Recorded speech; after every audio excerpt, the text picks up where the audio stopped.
Fund must rank supreme, because we believe as the National Empowerment Fund that if you fund a woman, you fund a nation. So we do this by actually providing financial and non-financial support to Black-owned entrepreneurs, and Black women are integral to this patriotic mission. So since operational inception, the NEF has actually used, because I'm sure you are asking yourself, so what did you do with the 2.4 billion rands that was allocated to the National Empowerment Fund? So I'll be providing a report back on this initiative, because Program Director, it did not start last year. So since operational inception, the NEF has actually approved transactions that are worth 12.5 billion. And the total value of these transactions is estimated at 24 billion.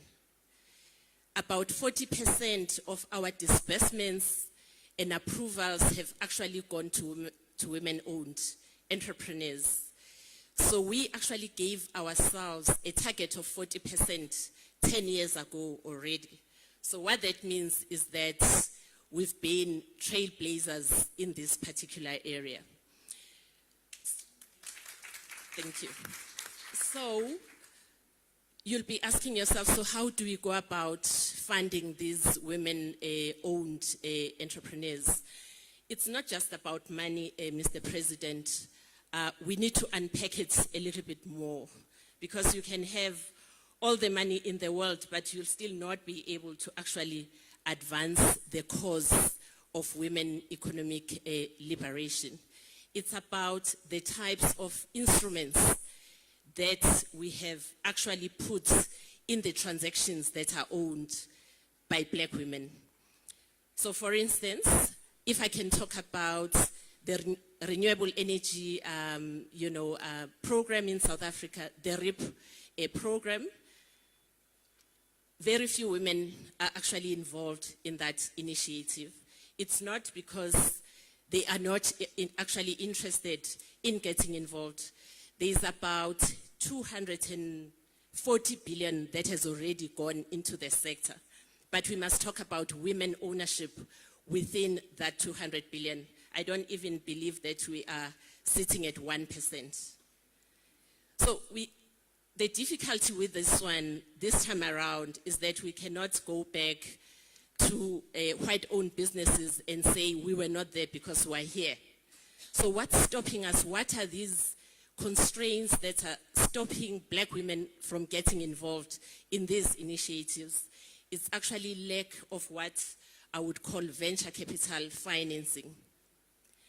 We have no angel investors, because before you can even submit your bid to the Department of Minerals and Energy, you should have invested what I would refer to as your own equity financing. So own equity financing means it must actually come from your own pocket. So women don't have access to own equity contribution.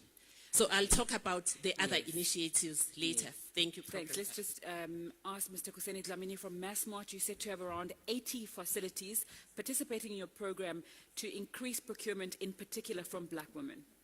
Yeah, absolutely. That's part and parcel. I think maybe take a mic. There's a mic there.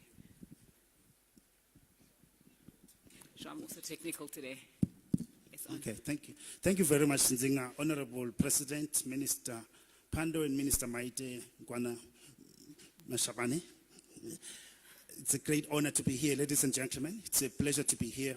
Massmart is a proudly South African retail operator. We interact with various employees, suppliers, and businesses across our different retail and wholesale formats. We are deeply committed, Mr. President, to gender transformation. We're very pleased to be here last year. We committed to making progress towards 50-50 gender representation in our business. I'm very happy to report today that we've made progress. We're now at 49%, just 1% shy of the targets that we set. And this includes representation at all levels, Mr. President. At the board level, Minister Pandor spoke about making women to be board directors. We're at 50-50%, and as far as non-executive directors are concerned. Within our EXCO as well, in the leadership, we've made a lot of progress in getting women executives. When it comes to procurement, I'm very pleased to report that last year we procured 8.5 billion rand of goods from women-owned businesses. These are businesses that are at least 30% and more owned by women. And we see this as a journey, not an end, until we reach a stage where the economy is fully and truly transformed in substance and in form. And that is something that is very key to us. We embed gender transformation as part and parcel of our strategic business plans. And it's something that, as a board, we set the right tone from the top. The CEO of the business is measured on it, as are the other EXCO members. So it is possible to mainstream it. And if you measure it, you monitor it, it gets done in the business. And if you also link it to key performance indicators for the executives, it gets done. And this is something that needs a whole of industry approach across the retail sector. I was pleased to hear Namtla earlier on talking about our other peers in the retail sector in terms of what they're doing. And I think we all have to encourage each other. We need positive peer pressure and role modeling to be able to mainstream gender transformation. And as Massmart, we're committed to that. And we're very pleased to be part of WECONA. And we thank your leadership, Mr. President. We saw it being demonstrated, you coming to serve water here. We all are learning every day that we don't just have to talk the talk. We saw you walking the talk up to the stage here, and we are very inspired by that example. Okay.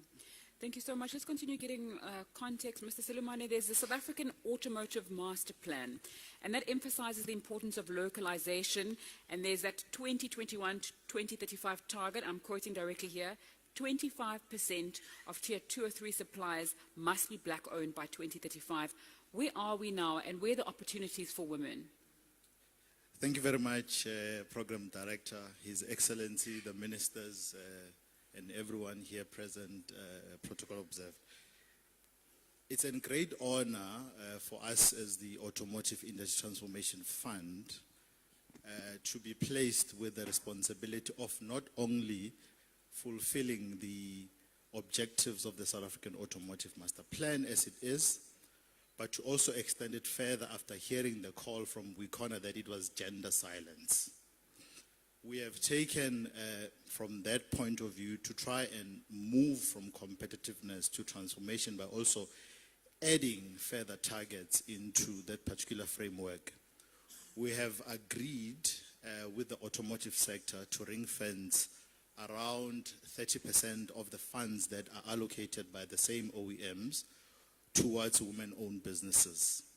We've also committed last year to further deepen the conversation for women, particularly because the sector has got its own nuances.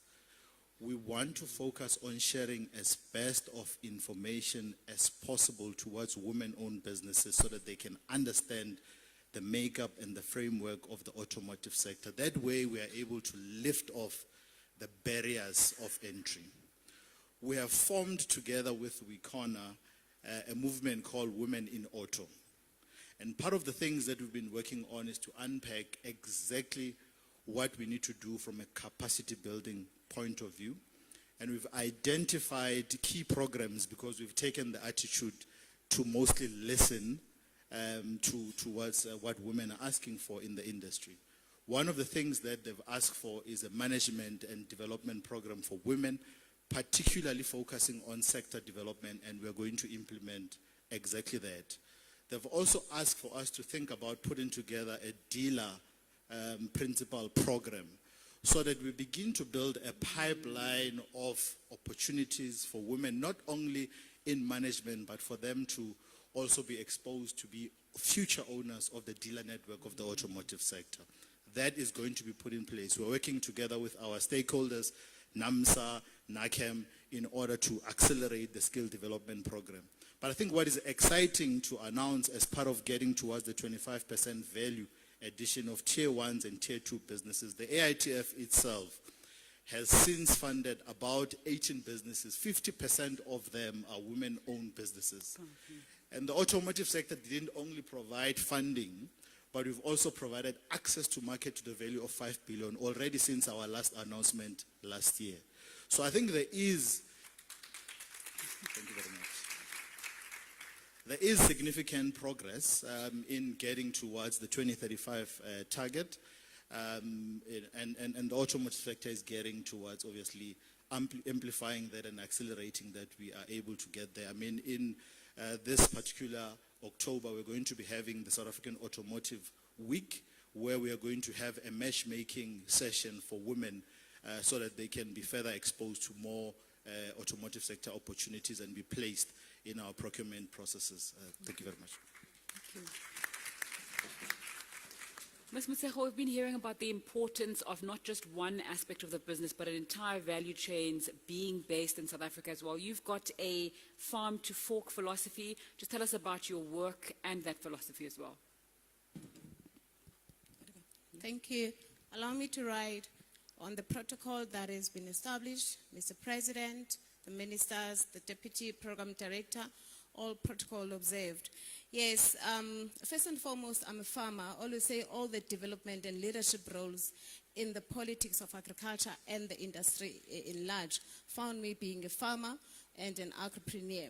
So I started this in 2007, very informally so, and I must indicate that I am not a government beneficiary yet, although I did apply. I know Minister might know my story, but the reason why I'm also indicating this is that you're not only going to be successful because government supported you, but at the end of the story, I'm going to demonstrate how government has come on board and literally show commitment towards women entrepreneurs in the sector.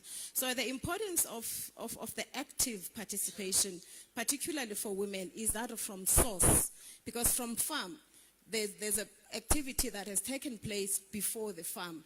So there's a very untapped space there from an auction point of view. Mr. President, as a fellow farmer, actually I have this so that you allow me to address you from both ends. I know you're familiar with the cap. Yeah. So from the sourcing point of view, the mechanization, all the input that leads to the farm itself. And now I'm going to zoom into the beef value chain. Now that space is untapped for women participation. On-farm activities as well. I mean, the livestock industry is a second contributor to the GDP of agriculture. And without a sizable access to land for women, it's totally impossible, Mr. President. I know Department of Women endorse 1 hectare, 1 farmer to women, but we can both agree as fellow farmers that we are not operating on 1 hectare at all. You know that conversation. Thank you. So we need to advance and commit to a sizable land access for the participation of women. And in addition to the on-farm activities, let's move to the agro processing aspect of it. Let's move to the wholesale part of it. Let's move to the retail part of it. Let's move to the consumption aspect of it. And right across, you have your agri-tech as being a key enabler in the modern way of making sure that farmers are profitable. But not only profitable from the traceability point of view. You know, we just got attacked by FMD in the beef industry. So from the field management point of view, from the security point of view, from the traceability point of view, it's important that we appreciate the technology that should be utilized on that space. And then the last one will be your agro-logistics, not just agro-logistics, but a tech-enabled fleet solution. We're talking Africa Continental Free Trade here, Mr. President and Honorable Minister Panda. And South Africa has been key in actually crafting that. But where is the participation of women? So it's important that as we open these and as we sign up this discussion, as we open these opportunities, we have a full comprehensive plan to support pre and post interventions for farmers. So I just put it on high level, but later I'll demonstrate what the whole initiative is about. Thank you. All right, Mr. Sulemane, let's come back to you. President Cyril Ramaphosa spoke in the 2018 State of the Nation address about how the process of industrialization must be underpinned by transformation. The Automotive Industry Transformation Fund is designed to support black participation with around 6 billion rand. How practically, though, does this work? I know you have given us some insight into that already. Let's just expand on that. So I think 6 billion, if you're looking at as bigger of a sector of the automotive sector, 6 billion is certainly not enough as capital to be able to do that. But the sector is also having 60% of local content target by 2035. And that is coupled with the objective to move from a slow base of, because South Africa, if you have to compare it with the global sector, our production output is sitting at 0.6. There's an aspiration to get into 1% by 2035. And that is moving from a mere 600,000 vehicles to about 1.4 million vehicles by then. And for that to happen, there are a couple of things that we've got to solve for. And I think the business case comes to the fore. In order for us to fully industrialize and ensure that we are able to get the transformation we need, we've got to look at growing the sector on its own. So the business case is going to be a viable activity we have to look at. One of the things is to increase competitiveness, because if you compare South Africa against other markets to which we're fighting for volume with, they are basically having certain cost parity advantages than South Africa. For example, labor is no longer a positive outcome in South Africa. We've accelerated over a period of time, and we've caught up with the rest of the world relatively so. So it's important that we begin to build a base of locally capable manufacturers who are South African black-owned entities to be able to champion having to produce components locally as a way of adding value into getting industrialization to the fore.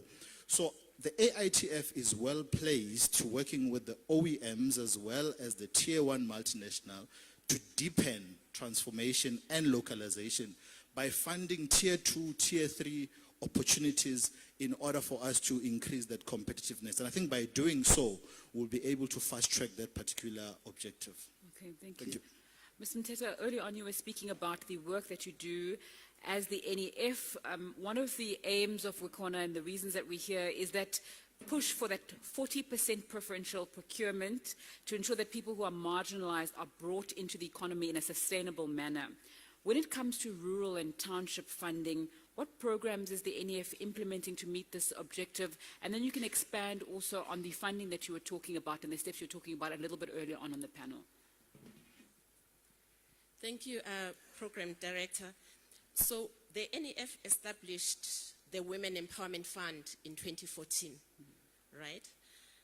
So I said that as an organization, we have already disbursed about 12.8 billion, and 40 billion, 40% of that 12 billion has actually gone towards supporting black-owned, black women-owned enterprises.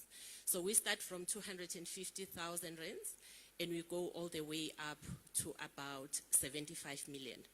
So if you talk about procurement opportunities, remember that when black women-owned enterprises will come to us, that would mean that they would have received a procurement opportunity with ESCOM or Transnet or a government department. So what the NEF has done, we have a procurement finance product, because we realize that as and when these enterprises will be getting those opportunities from various players, within the South African economy, that you needed to have an entity that would be able to respond directly to that financing need. So we do have,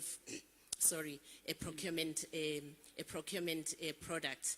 So the way we fund, we provide loan financing. We do take a little bit of equity sometimes. We provide mezzanine instruments and prefs, depending on the risk mitigation, strategies that we'll be looking at in respect of that particular entity that we will be looking at. Just to give you examples of the initiatives, for instance, in the rural areas, we have the Land Restitution Act in South Africa, which has now given access, to the land, especially for the rural economies. But the problem with the rural women is that they cannot conceptualize a business plan. They can't give you the financial projections or the cash flow projections that you'd want to see in order to actually fund that particular product. So what the NEF does is to provide non-financial support, especially to the township and rural women. A case in point, for instance, something that we are very, very proud of as the NEF is the community that is based in KZN. They had access to the land. They didn't know what to do with this piece of land. My young engineers, my young investment professionals, when they realized that there was an opportunity for this rural community to actually build a 4-star hotel. So if you go to Jozini in KZN, it's a world-class facility in the middle of nowhere. And the reason why we set it up there is because of its close proximity to a lake. There is a lake there, so there were people who were sleeping in their tents, and they had no accommodation. But I also saw some of the politicians when they are doing their political work, when they have nowhere to go. I also saw the president visited one of our facilities, and those facilities are actually owned, proudly owned by black women. We like to fund women, by the way, because they are very diligent when it comes to the management of their financial affairs. They don't take the money out of the company, go buy fancy, I won't say fancy, and they actually service their debt on time. Our best performing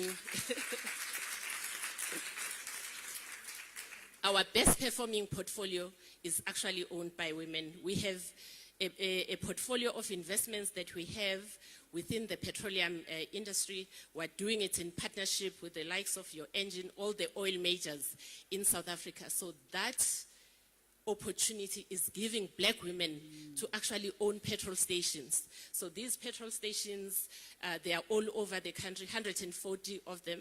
So what the BPs and the engines of this world would do, they give us a little bit of grant funding. So the 40%, so if you are looking at a 10 million rand transaction, the 40% will come in as a grant portion. So we approached all the CEOs of these oil majors to say, you don't have capacity to actually access the townships and rural economies. So everywhere you go, you'll actually see them because they are there and they are owned by women. Thank you. Okay.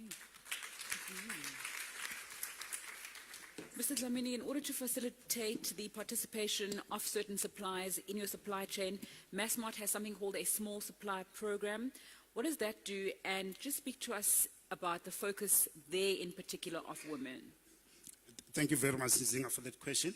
We have a supply development fund which is dedicated to supporting small and medium enterprise suppliers into our supply chain. And we have a strong bias towards supporting female-owned businesses. Some of the suppliers that I mentioned who contributed to the 8.5 billion rand achievement of last year actually came through that program. What do we do and how do we support them? We provide funding. So we know that funding was mentioned earlier on as one of the challenges. So we like focusing on solutions, not problems. So we set it up so that we could solve for the funding issue. And then secondly, we also help, like Mrs. Nteta was saying, help them with business plans, help them with factory layouts, machine requirements, help them with production efficiencies. We have a team of industrial engineers that are dedicated at helping and hand-holding our suppliers to be able to produce at the right quality, right quantity, and at the price points that enable them to be competitive, enable them to support, to supply our stores in South Africa. What we also do with our suppliers in South Africa, because we are part of Walmart, we also help some of them to be able to export their products. We've had some successes where local suppliers have managed to penetrate the global Walmart supply chain. And for me, as chair of the company, that is something that I'm passionate about personally. And we, as an organization, we're also working very much in a joint up way to enable that. We've brought in buyers from Walmart from the USA. We've met with local suppliers. And in the process of interacting with them, some of them have been signed up to supply stores in the United States. So I think for us, supplier development is not just an end in itself, that we focus on SMEs. The key exam question is, how do we turn an SME into a multinational company? Massmart itself was started by Mark Lambetti. He bought a few stores, and today it's a retail giant. Amongst the suppliers that are small today, how do they become Massmart tomorrow? How do they become global players? And I believe that we can enable them to be able to attain that. Okay, powerful. I think that deserves a round of applause.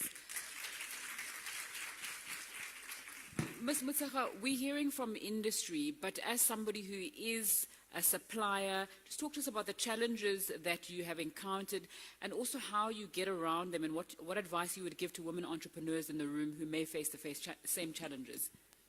Thank you.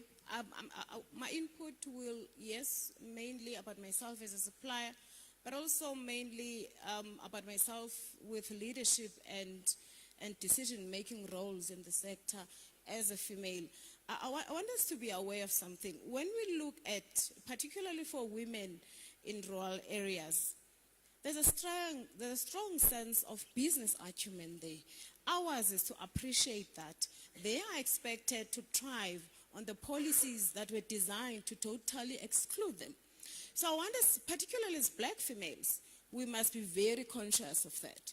Let's not exclude them, for instance, because they don't have your formal kind of business framework that is expected. But what we should do, if I'm sitting on a DFI and I can see, one, from the agricultural point of view, there's a critical enabler, land, particularly for those that have benefited under the land restitution program, because that is a great stride in as far as bringing back the land. But if I'm sitting there, I see there's land, there's water, you cannot disqualify that community because of the business framework. Mine, as someone, thank you, who has authority, is to write an email. Some of the decision makings are not even depending on the parliament. They are depending on the board that are being employed under the transformation agenda to have a clear interpretation and common understanding of what it means to develop black people.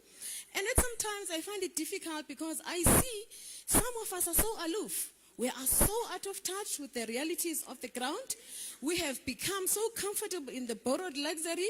We have become so ignorant of what it means. And it's painful.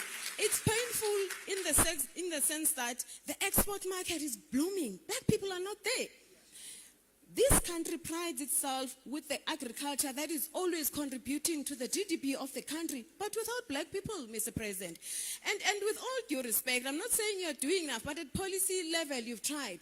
But the issue is nominating and appointing people at these positions who chooses to be ignorant about now the plight of the black people and women in particular. And I must say, to the women, particularly in leadership, it is so annoying to convince another black woman about the plight of women in South Africa. Because now we think that we have made it because we're in these positions of power. Myself being a leader in a certain position, that's not transformation, but is a door to make sure that the women on the ground can look up to us and we deliver the mandate of women. We can't be, and I'll still come back to being a supplier. We can't be sitting and decorating and be blown pots of these boardrooms. It's not going to happen. And it's painful because I've been at the end of being ignored by people with authority, by people with power, because I had no known surname. I was not coming from certain corridors. So it's important that we understand that as we rise, we are so conscious and deliberate in transforming the sector through inclusive agriculture. So that's my appeal. And now, as a supplier to the retail, one of the conversations that we had, because I was supplying Pick and Pay, one of the conversations that we had was that, yeah, buyers have got their own mindset. They will decide. Buyers must know that this is South Africa. Yes. You need to be mindful of the fact that we are in the system of opening up the sector. Massmart, I've tried. They're not going to clap it. Massmart, I've tried. But the issue here is trying to impose a framework that was there to exclude us. Look, let's have a way of relaxing, right? The retail and the suppliers and the buyers must find a way of relaxing the qualifying criteria so as the DFIs. That D means development. So we still need to have a very sincere discussion of what it means to develop South Africa, black women South Africans. Because that, absent of that interpretation, will keep on talking with no tangible outcomes. So it's important, and it's really my appeal. We have to push and transform. Now, from the suppliers, I'll make the examples that I can relate to. And this was part of the discussions that we had as well, that as an entrepreneur, you need to go out and reach out to them. Right? I'm quickly going to wrap up, Program Director. But we need to imagine a child from Mkanduli, from Engahoni, who went to the rural areas. They only see, and I'm going to say it, a white person on TV. Now he owns a franchise stores, whether it's Pick and Pay and retail in that rural area. And they're expected to walk in and look for an opportunity to supply. That is not going to be possible. So as we discuss these ways of making sure that there's a strong sense of entrepreneurship, we need not to look at it from a privileged point of view. You need to be able to unleash that entrepreneurship from that rural woman. Thank you.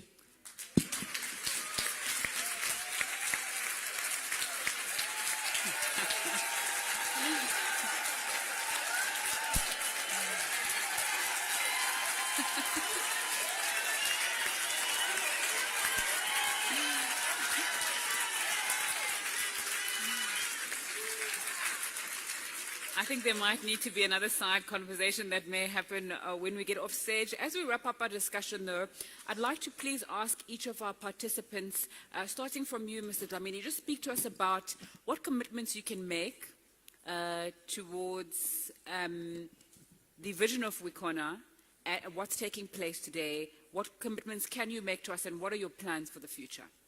That's a great question, and building up from the remarks that have just been eloquently made. I think we continue to be committed to work with WECONA in as far as access to our supply chain is concerned. We realized last year we made a commitment that actually the buying process is a challenge, is the elephant in the room. We committed last year, Mr. President, to set up a dedicated, user-friendly supplier liaison office. We set up that office, and we are going to continue to go on and see how efficient it is in terms of removing the barriers that suppliers have to access our supply chain. We want to democratize our supply chain to be more accessible to women suppliers. We want them to be our partners, and indeed they are our partners already. We source billions of rents from them, but there is more work to be done. There are a lot of constraints in terms of how the buying process works. We need to educate our buyers. We need to get them to understand the imperatives of transformation, and we are doing that already at the local level, but also we have the support of our global shareholder, Walmart, who is in the process of buying 100% of the business now. So we are going to be on the side of WECONA going forward, even after we delist from the stock exchange, as we may, as part of the transaction that Walmart is busy with, which I'm pleased, Mr. President, to say it's actually a resounding vote of confidence on South Africa as an investment destination that Walmart is committing to invest 100% and own 100% of Massmart. Ms. Mutseha, your wrap-up remarks and any commitments you can make to WECONA. think I should be the last because mine will include a video. Or do I do it now? Perhaps we Wrap- can go to, yeah, if we can just wrap, you leave your comments and then perhaps we can Thanks, sort it Program out later. Director. Look, these opportunities we really welcome them and appreciate the retail, particularly mass market. But I want to propose that as well. We look at how your enterprise development is structured. If there's an existing strategy, because usually it's quite broad. So it needs to be informed by baseline, right? Because once you have all these opportunities and we still cannot meet them, it means that there's a serious dialogue that needs to take place immediately from the development point of view so that we know how best to develop them so that they can participate on the program. And then the funding model becomes key, NEF. It becomes key. Once there's a market that is available, for me, I feel the rest should be easy and we should make it happen. Thank you.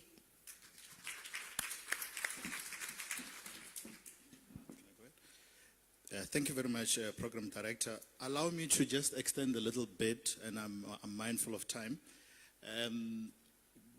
With regards to the petrol station business you're looking to fund, perhaps there's also a low-hanging fruit because the sector currently is looking into the implementation of the public electric charging infrastructure. And perhaps there's good synergy in us having to look at partnering together in solving that problem together so that we can, as the product shift, we are able to also put in an element of new energy vehicle into that particular discussion. So I see that as a low-hanging fruit that we need to collaborate on, definitely. Perhaps we can take that offline. The AITF has made a commitment through Women in Auto, which is championed by WECONA and other industry stakeholders like NACAM, NAMSA, NADA, AIDC, and also IDC. We have listened to the request that has been made through that forum in that it's important that we do a pipeline development for women. So we are going to enroll a cohort of 50 women into an automotive sector program already approved and ensure that we are able to develop that pipeline specifically so that we can have dealer principals coming out of that particular cohort, as well as some of them obviously going on to be entrepreneurs and owning the dealership network and so on, to which the AITF has committed to funding once we get to that particular period. So that will definitely be happening in the next financial year.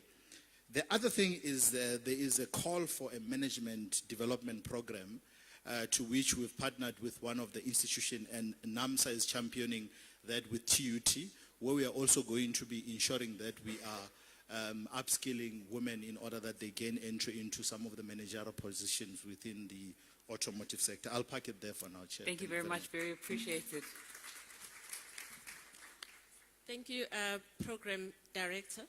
So I'll make reference to a statement that was in the State of the Nation address that was made by the President when he talks about the need to develop a capable state.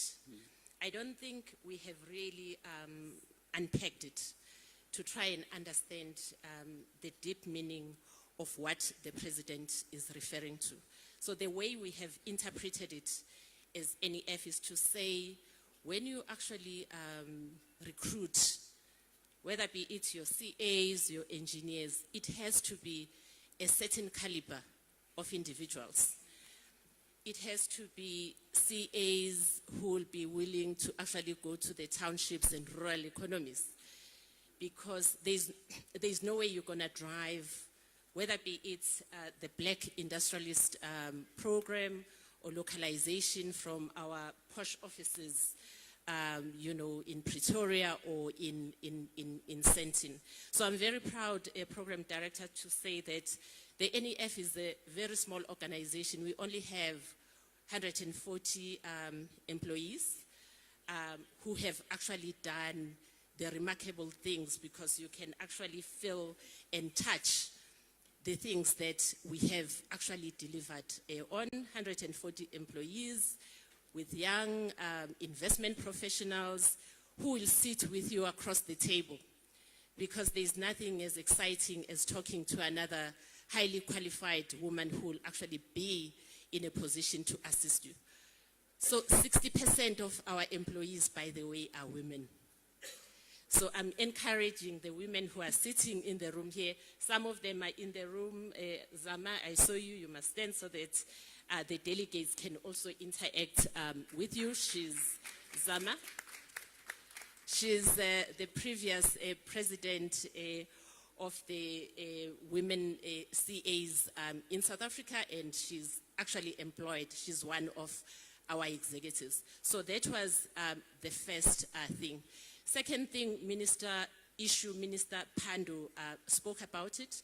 It talks to the whole regulatory environment within which we actually do this work. One of those critical pillars, Minister Pandor, that we need to look at going forward is the triple PFA, because the triple PFA is the constraint. It doesn't allow us to actually do the things that we'd like to do. For instance, I was looking for, we needed to actually get the services of an audit firm in South Africa. So we spoke to our colleagues at the National Treasury to say, can we say upfront, when you send the advert, we are looking for an auditing firm, can you say that we are looking for a firm that is owned by black women? And the answer was no.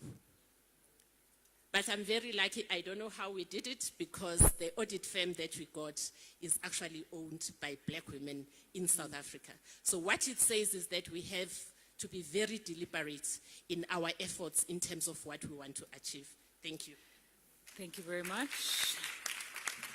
Thank you very much to all our panelists for your insight, the robust discussions.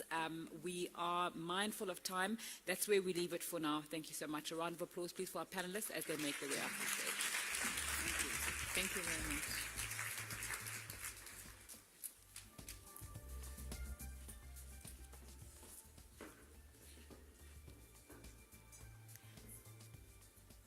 Please may I now ask the Minister of Women, Children and Persons with Disabilities, Mrs. Maite Mashabane, to make her way to the stage to introduce the President to us.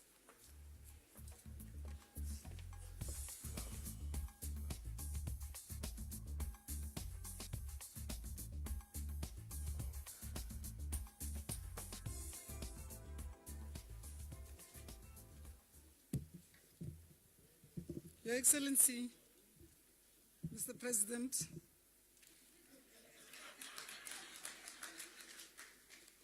you can do the whispers, it's okay. But this is your WECONA calling. Honorable President, co-chairs of WECONA, Mefuti Mtoba and Nambita, what can we ask for more? Honorable Ministers, led by my big sister, and ministers in the room, honorable members of parliament, former and present and current. We have got a veteran in the room. Her name is Joan Fabs.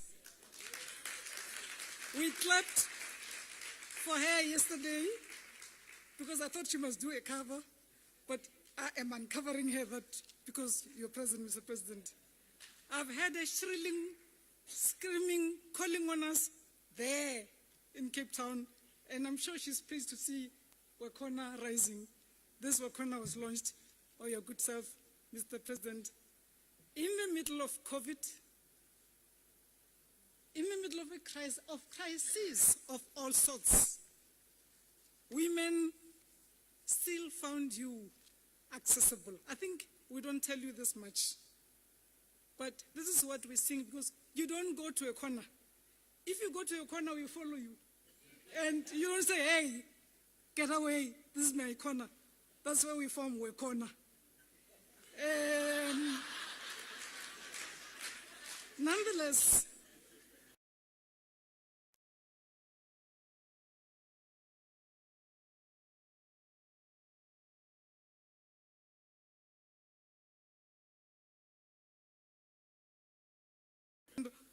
to the AU. And you arrive there, you say, no, let's have a decision, that was 2020, that says this would be a decade of African women's financial and economic inclusion. That's why we are here. Now that you had said this and all African heads of states had embraced it, we have to become transformative. I was sitting in that chair yesterday. I know how difficult it is to still go back to His Excellency, not Ramaphosa, next door and other places, and say, remember this, we mean we want to transform in line with the decision that we had taken. We learn as we go.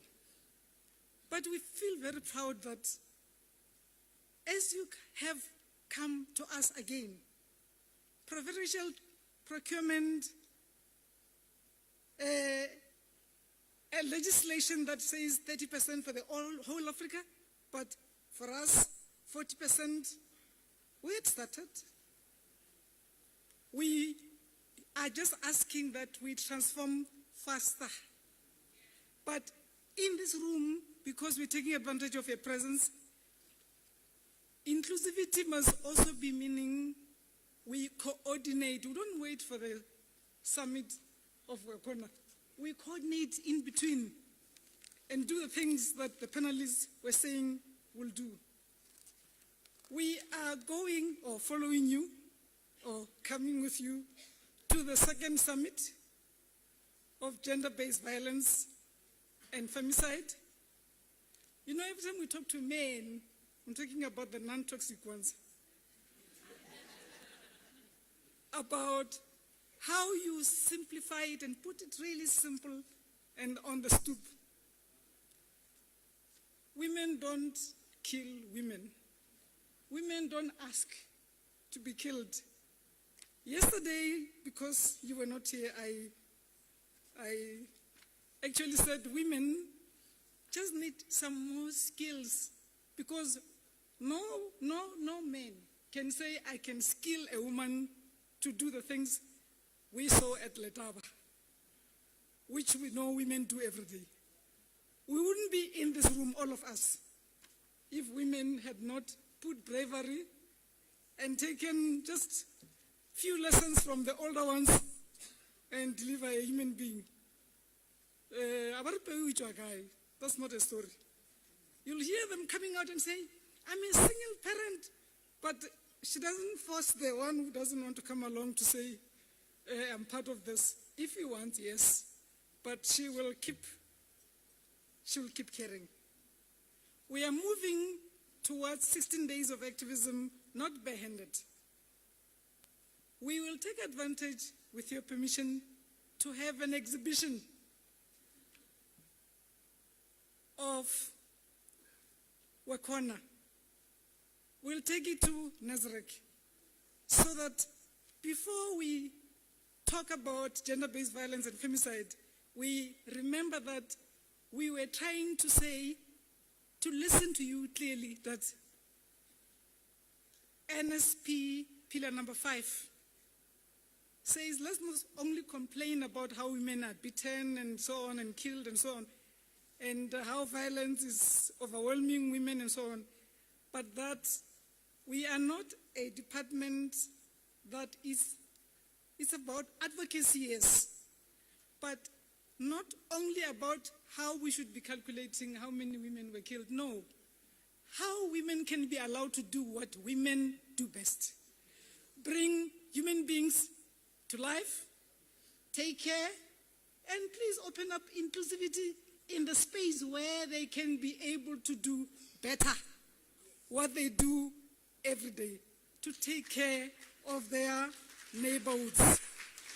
These 16 days, we wanted it to be different because WECONA will have had an exhibition, and President, Your Excellency Ramaphosa, it's not every day where people you must lead must thank you. When we leave, we go look for more trouble. What else can we say he should do? But we work with you, we watch you doing things in action. We are not here for us. We are here for those who are not yet empowered, included, and have benefited from the transformation we are talking about. So let's carry on with the journey. South Africa is a young nation, but I listened to women who work internationally yesterday. Minister Pando, you were not here. They said, "Babona Mutholo, more South Africa." On a nation that is not even 30 years old, championed in this room. People are feeling good about the good things you are doing, but they don't know that we haven't started. Takuani Rwone. Thank you.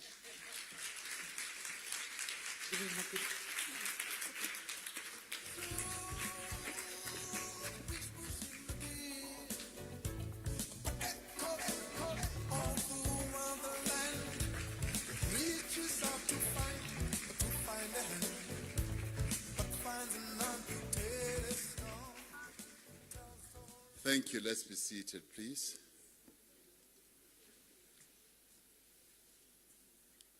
Program Director, Minister in the Presidency for Women, Youth and Persons with Disabilities, Ms. Maite Nkwana Mashabane, Minister of International Relations and Cooperation, Dr. Naledi Pando, co-chairs of the Women's Economic Assembly, Dr. Futi Mtoba, and Namhla Mniki, country representative of the UN Women, Ms. Aletta Miller, ministers and deputy ministers, and women in business. And I'm looking at all these wonderful, beautiful women who are leading business. Thank you for having me here amongst you. And I also extend my greetings to leaders of industries, members of the diplomatic community, donors, partners, and friends. And I also extend my greetings to those who are delegates and guests. And it is indeed a great honor for me to once again be given this opportunity to be in your midst, having launched your inaugural Women's Economic Assembly, and to now be at the second one. When we convened the first assembly last year, we were in essence starting out together on a journey not only to improve the lives of South African women, but to fundamentally make a meaningful contribution in transforming our country. The economic empowerment of women is truly transformational with far-reaching benefits for our economy as well as the broader South African society. This second Women's Economic Assembly is about turning our words into action, and that is why I like the slogan here, a platform for deliberate action. It is about translating commitments that we have made into reality and also turning promises into concrete action points, action projects or projects, but opportunities, and also creating jobs for the women of South Africa. It is essential to understand the context in which this Women's Economic Assembly is actually taking place. Next month, we will be convening the second presidential summit on gender-based violence and femicide, where we will be taking stock of the process that we've been involved in implementing the National Strategic Plan to end gender-based violence. As we know, women's economic empowerment is pillar number 5 of the National Strategic Plan, and the Women's Economic Assembly is a key mandate of that plan. Therefore, the outcomes of this year's assembly will in many ways inform the assessment that we need to make on progress that we have made in fighting gender-based violence and femicide. This assembly is also taking place as we implement the Economic Reconstruction and Recovery Plan that we adopted right in the midst of COVID to grow our economy, to support livelihoods, to create jobs, and to recover from the impact of COVID-19. And while the pandemic itself may be in abeyance, unemployment is not. The exclusion of women in playing a critical role in our economy is not in abeyance. As Minister Nkwada Mashabane said yesterday, the pandemic, its devastating impact on lives, jobs, and livelihoods will only be addressed as we increase the incidence of more jobs that are going to be created.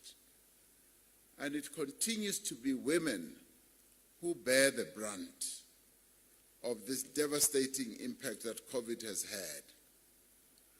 We know that more women are unemployed than men. In the second quarter of 2022, 47% of South African women aged between 15 and 64 years were recorded as economically inactive. This means that almost half of the working age women in our country are not active as part of the labor force, compared to 36% of their male counterparts. We know that most African women with jobs are employed essentially in low-skilled, low-paying, and insecure jobs, where they can be told at the drop of a hat that you are dismissed and we don't even care about your CCMA and all these other processes go now. That is how insecure their jobs are. We know that poverty is higher amongst women, and we continue to say the face of poverty in our country is the face of an African woman. It is therefore critical that this Women's Economic Assembly must produce outcomes that uplift, that empower and expand women's access to all levers of our economy. In 6 months, we will be marking 20 years since the passage of one of the most important pieces of legislation of our democratic history, the Broad-Based Black Economic Empowerment Act. The process of black economic empowerment cannot be separated from women's economic empowerment. The two are intricately linked, and they must be seen as such, and they must be implemented as such. We cannot transform the racial patterns of ownership of the economy without changing the gendered ownership patterns and control. That must be seen to go together. This is what the Women's Economic Assembly is all about, to change this. While we have made substantial progress since the Broad-Based Black Economic Empowerment Act was passed 2 decades ago, we must still have much more to do. We still have further to go. A significant part of the work that lies ahead is to elevate the role and status of women within the economy in all sectors and at all levels. Women are refusing and must refuse to be on the periphery of history, particularly the economic activity in our country. That you must refuse to do. You have to be in the center, and that is exactly where you belong. You have to be at the head of the boardroom table. Now, at yesterday's panel discussion, Minister Ndabeni Abrahams spoke about enterprise development being one of those areas in which we are falling seriously short when it comes to women-owned businesses. In some areas, we have been going backwards on issues like black management control and on giving more opportunities to black women for broadening empowerment. For this reason, as government, we introduced the target of 40% of public procurement for women-owned businesses. And even as we announced it, it startled a lot of people. They were rather taken aback by this. But it is the correct thing to do. It is absolutely the correct thing to do because it is the women of our country who carry the heaviest burden when it comes to economic being held back, when it comes to economic inactivity. That is why the Women's Economic Assembly was convened for the first time last year, if you recall.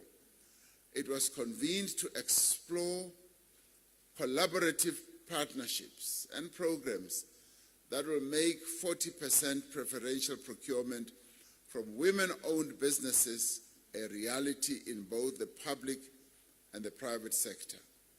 When it was convened, it was quite specific. It was initially to address precisely this issue, that how are we going to get black women to participate in a meaningful way in this opportunity that has been opened by government. This year's aim is to activate public and private sector supply value chains to advance women's economic empowerment. And it is quite pleasing, as this movement is now going on, to hear Mr. Dlamini saying that their company, Massmart, has embraced this, and it is forging ahead. And in the future, it is going to have more and more products and possibly services that are generated by black women-owned businesses on their shelves and in their business. For a Walmart, all the way from the United States, to come and say we will embrace this, it's a great achievement. And we want this to spread more and more amongst South African corporates. There have been reports since yesterday on the status of the pledges and the commitments made at the Women's Economic Assembly last year. It is pleasing to note the depth of commitment of our partners in the private sector to achieve gender transformation in their industries. At the Gender Lens Investment Summit held in July under the auspices of the Women's Economic Assembly, the Industrial Development Corporation committed 9 billion rand towards gender lens Investing and the Public Investment Corporation committed a whopping 12.5 billion rand. And that shows and demonstrates commitment. As the term implies, gender lens investing is an approach that considers gender-based factors across investment processes to advance gender equality and better inform investment decisions. Work is underway to establish a gender collaborative fund to provide earmarked support for women entrepreneurs ready to scale their own businesses. The automotive sector has already come on board, as we had in the panel discussion earlier. The Automotive Industry Transformation Fund has committed to allocate 30% of overall spend for advancing gender transformation in the industry. Now, this and many others would not have happened if you had sat in a corner and not said anything. Because as the saying goes, "Uzayithola kanjani mawuhlezi ekhoneni?" How will you ever get it if you are seated in a corner?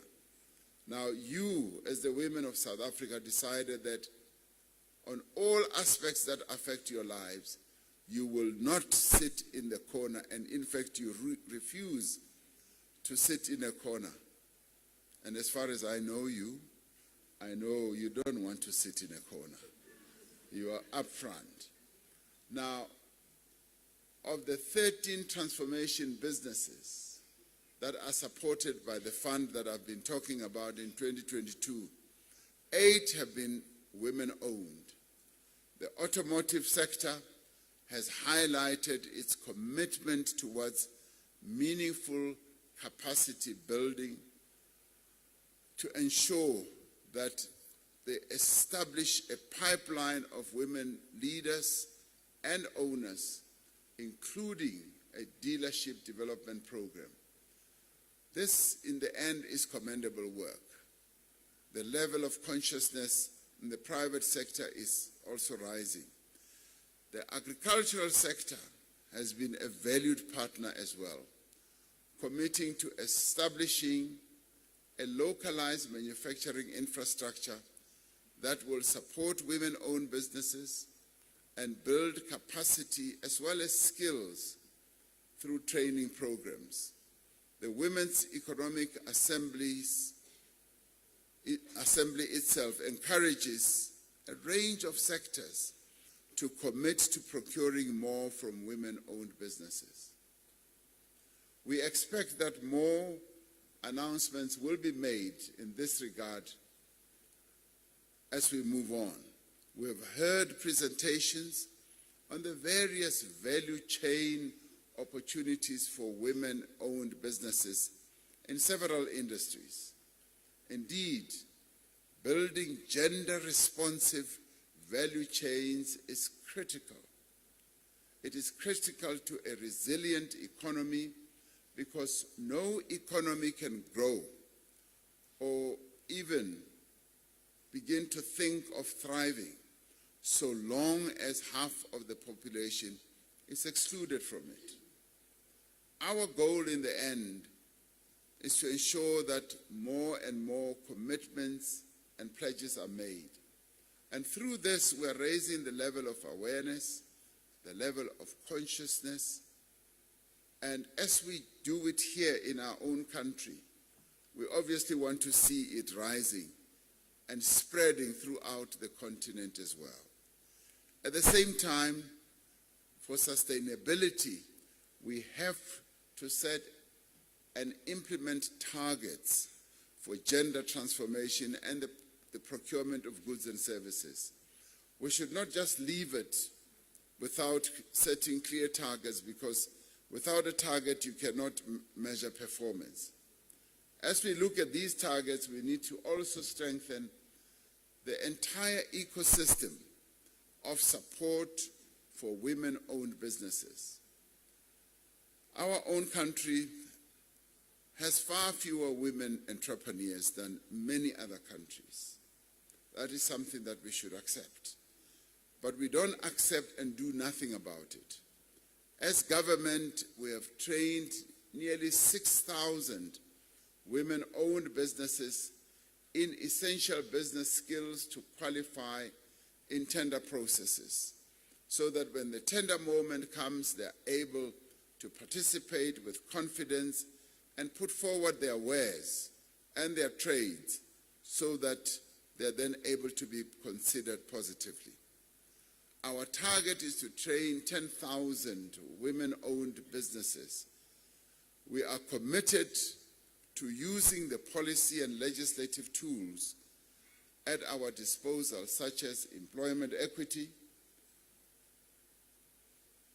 and the other laws that outlaw discrimination, to improve women's representation in executive leadership and address the gender pay gap.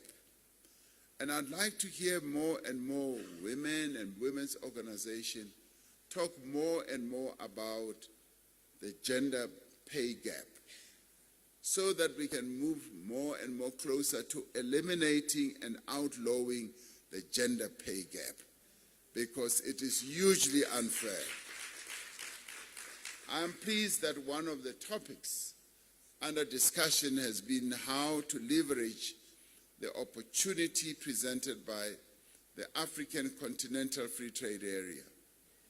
Now, the AfCFTA is a singular and most important opportunity for growth and sustainability in industry for women and young people on the continent. Every effort must be made to ensure that this opportunity is explored and taken advantage of. And I do agree with one of the speakers who said we actually need to have either workshops, webinars or summits on how we take advantage of the Africa Continental Free Trade Area as South Africans, how we surge into the rest of the continent with manufactured goods here, as well as services that we can provide for the rest of the continent, and how we can outcompete Western countries that have colonized the continent and continue to colonize the continent with their goods and services that come from outside our continent. Now, through this free trade area, we are essentially saying we must unshackle ourselves from the Western countries that continue to flood our continent with their goods, and we must stand on our own feet and make our own goods and be able to trade amongst ourselves. And I must say that the continent is waiting. It's waiting for Africans themselves to begin that trading process, so that the goods that you make here in South Africa through women-led businesses must go into the shelves of the many shops and markets on our continent. And through that, we begin to unshackle ourselves as a continent economically. This is a future that is beckoning. This is a future that we must grasp. I do think that it would be useful to hold summits, conferences, so that we fully prepare ourselves as South Africans, but more importantly, women-owned and women-led and controlled businesses must grasp this opportunity. What we seek to do through the Women's Economic Assembly is to provide the platform for ongoing action and to encourage all partners to raise their ambition when it comes to empowering women and particularly women-owned businesses. The number of success stories that have been showcased here, which we were also hearing about here on the platform in the panel, do show that we are making a difference where it matters. But clearly, much more needs to be done. We need to be increasing the number of women entrepreneurs. We've now opening these doors. My sister Pilisile was saying the NEF has opened the door, and it's impressive that of the 12-point-something billion rand that they've given out for funding, she says 40% has gone to women-owned businesses. And I know that many of those have been able to trade so well, to do business so well, and their value has increased, and they are able to pay back their loans, because that is one thing that women and women-owned businesses do very well. They pay back their money.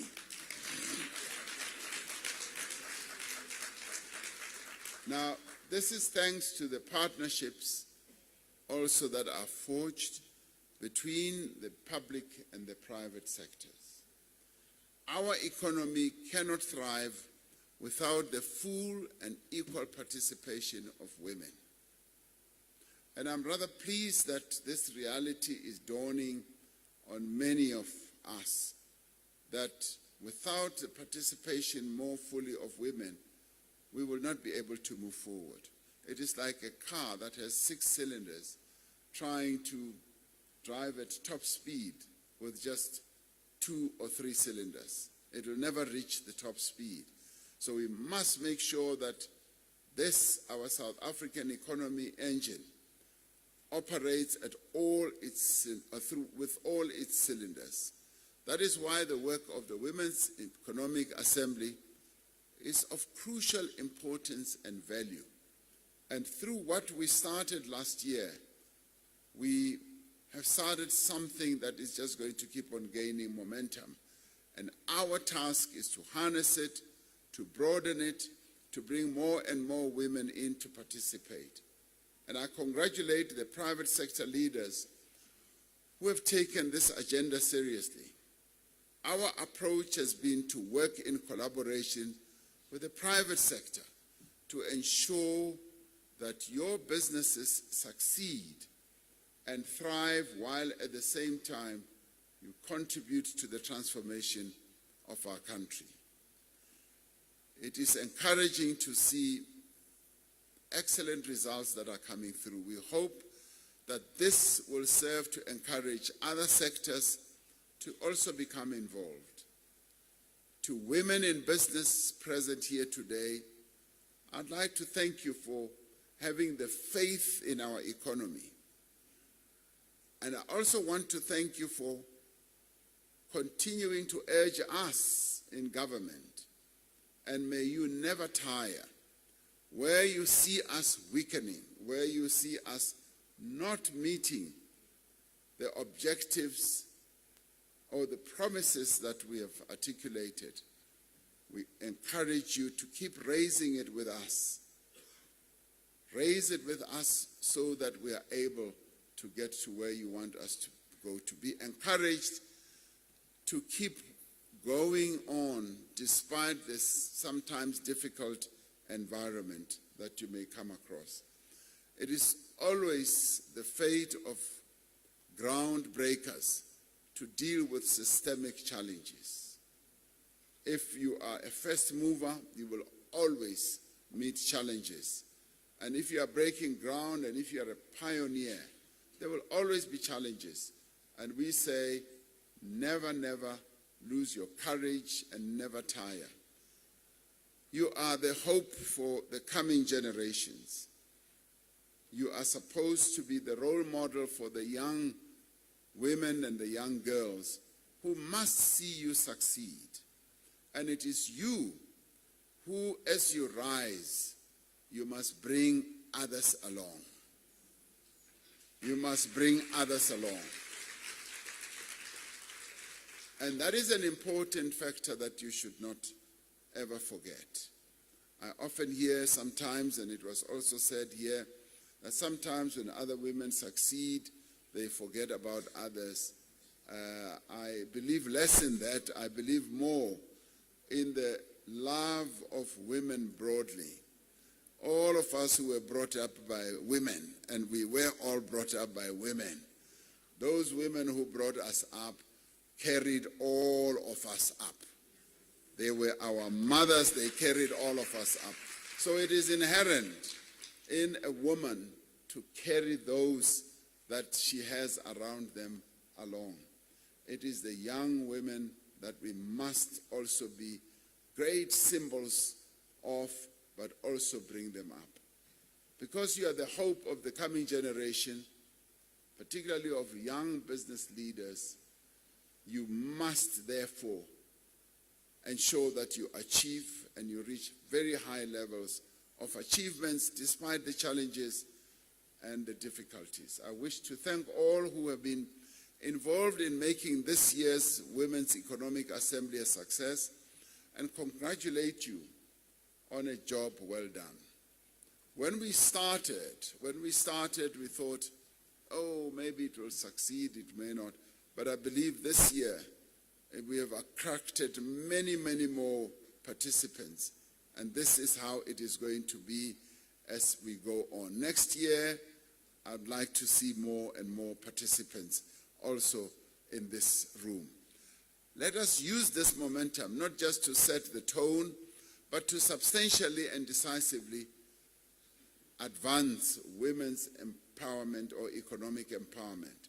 Let us make the empowerment of women the main issue that is talked about throughout the country, in businesses, in boardrooms, and all that, so that whenever any private company, even a state-owned enterprise, talks about either partnering with a business, they must talk about partnering with women-led and women-owned and women-controlled businesses. How beautiful that will be. And I think we can spread that message so that every business asks itself, do we have women-owned, women-led, women-controlled businesses as our partners? And it should not just be Mickey Mouse type of work that they are given. They must be given substantial partnership jobs or partnership participation so that they too must rise as they raise others as well. Thank you very much.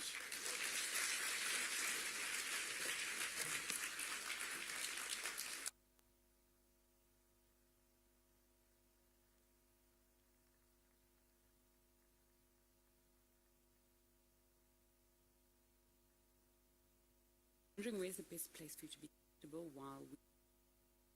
Yes, please. Thank you. We can be seated.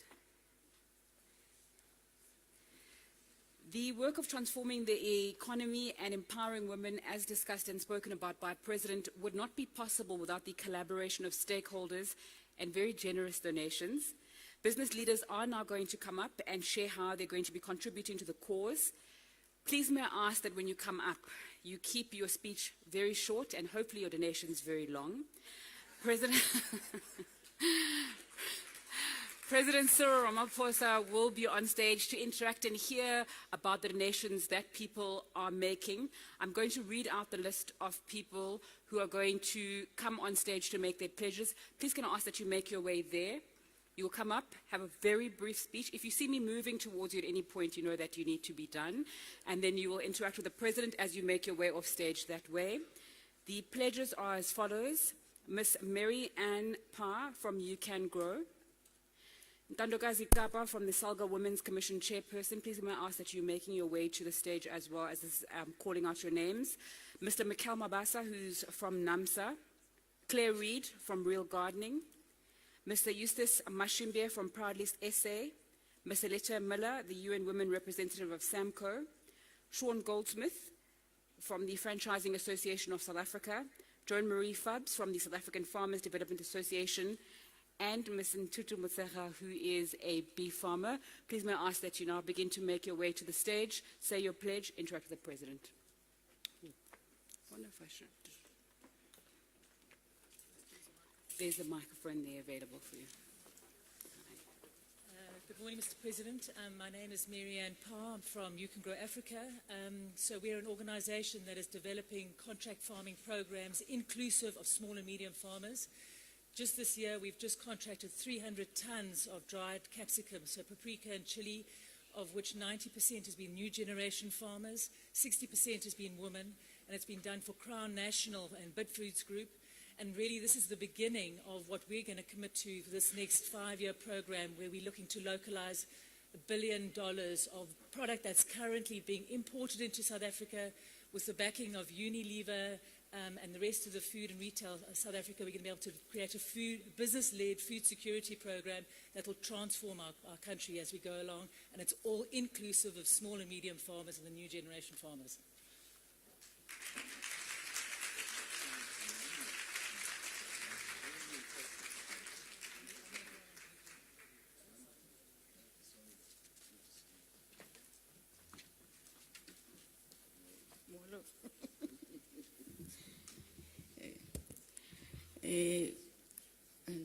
Good day, President, ministers and deputy ministers, and all the ladies that are here. You look stunning, let me just tell you. My name is Ntandokazi. I told them, they didn't believe me. My name is Ntandokazi Kapa. I represent SALGA. SALGA is the South African Local Government Association. It's an association that represents all municipalities in the country. So each municipality is a member municipality of our organization. And when we established SALGA, we also established what is called Women's Commission, the one that is responsible for women now within the SALGA organization. So I'm the chairperson of that, recently elected, fully knowing that this is our new term that started in November last year. Ours is to come and say we support WECONA, and also we want to say we know, we always argue that each and every business, each and every project happen within a municipal space at a ward level.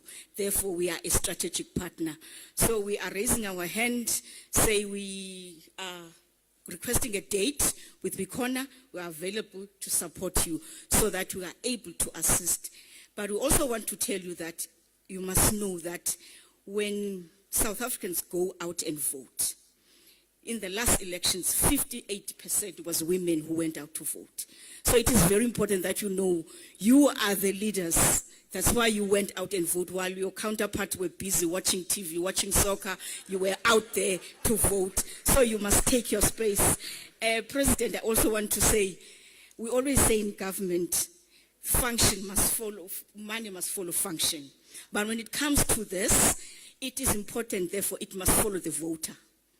The finances and the people must follow the voter. If women are the voters, therefore it is important, therefore, that whatever we do as government, we prioritize, and all the major resources must be allocated for women. Thank you very much.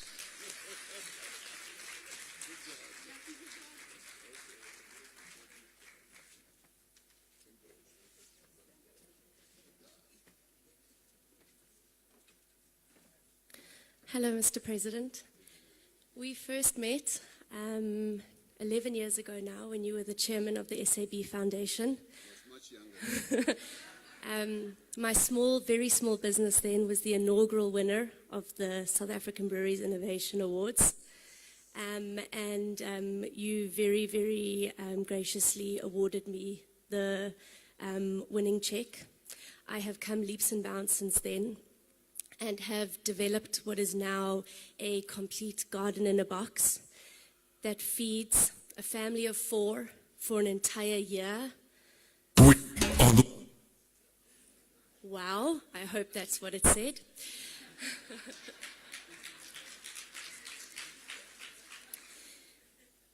The garden in a box costs 450 Rand and feeds a family for an entire year. Over the last 18 months, thank you. Over the last 18 months, we have rolled out 41,000 of these boxes nationally. We are now seeing that these households are using their 16 square meters to now not only feed themselves with only 16 square meters and 2 liters of water a day. But they are now starting to expand their gardens, and from 16 square meters, they are now starting to aggregate and start to produce 5,000 rands worth of income from 16 square meters. That is how powerful the agricultural sector is.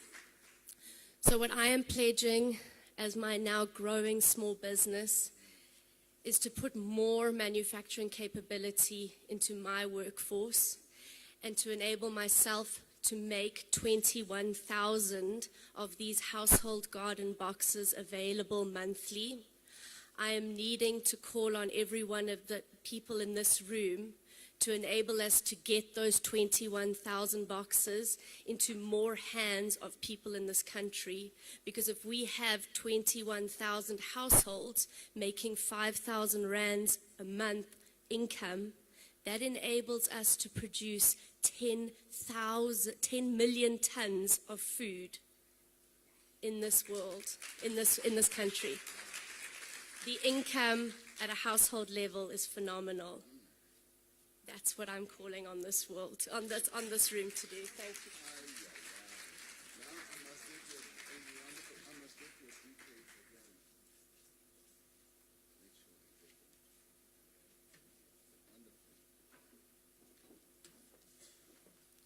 Your Excellency, Mr. President, I'm not Alita Miller, as you can see. I'm representing UN Women. She's been called by the Deputy Secretary General, who's in the country, as you may know. Yes.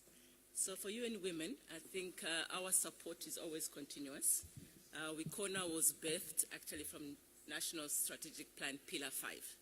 And I think we just have to also just go back there in terms of where this was birthed, and to the many volunteers who volunteer on the 6 pillars for the National Strategic Plan. Part of Pillar 5 was the economic power, in terms of how do we make sure that women are really empowered in terms of what makes sense, in terms of continuing with the National Strategic Plan. So our support has always been there when WECONA was birthed. So we know how it was birthed. We've been in discussions. This is just to pledge that we'll continue with that. And I don't know if we have our Buy From Women platform. We keep saying we must buy from women, we must buy from women. UN Women has developed a Buy From Women with about 5,000 women-owned businesses across South Africa on the platform itself. So what we're saying to the business leaders is, whenever you're looking for a woman, it's there. Yes, the central supply. I'm nervous. I'm speaking to the president. yes, the central supply database is there, but sometimes it's just go to a platform where the women are housed. We have this platform in 7 countries globally, so it's not something that doesn't work. We've seen it. It's in Rwanda, it's in Senegal, it's in Puerto Rico. It's where it can happen. It's a $6 million platform with already some women there, and we're hoping that we can onboard a lot of women there so that the industry can easily find those women, their profiles, what they do, and just give them businesses. So for us, the support is to give this platform to WECONA so it doesn't sit with us, because it's aligned with the procurement issues. So I hope the commitment makes sense. But thank you.